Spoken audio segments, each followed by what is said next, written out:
Chairman, my cut today is focused on consumer protection for online scams.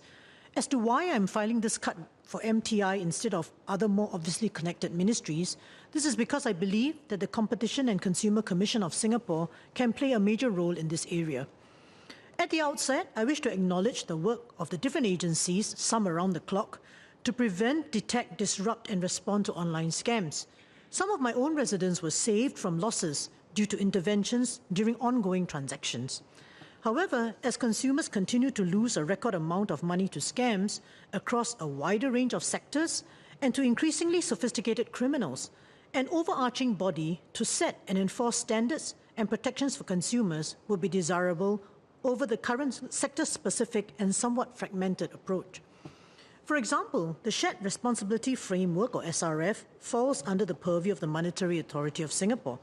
However, as an integrated financial regulator with a focus on prudential oversight and the supervision of the financial services sector, it would be difficult to expect the MAS to also protect and enforce consumer rights.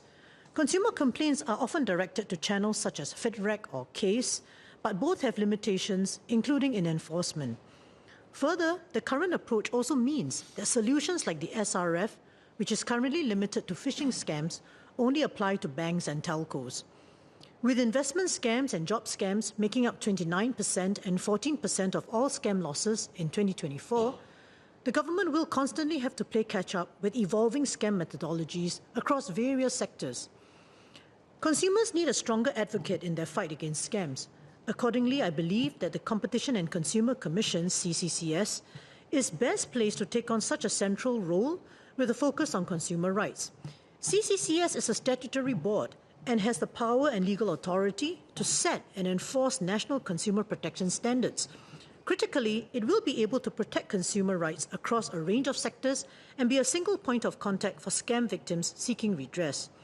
This has recently been done in Australia with the passage of the Scams Prevention Framework Bill 2025. The bill established the framework within the Competition and Consumer Act 2010 and under the supervision of the Australian Competition and Consumer Commission. As noted by the Minister at the second reading of that bill, the legislation operates across a whole range of sectors, including social media platforms, and allows consumers to look at a trusted centralized point within government. Sir, consumers bear the brunt of online scams and should be at the center of prevention, detection, recovery, and enforcement strategies.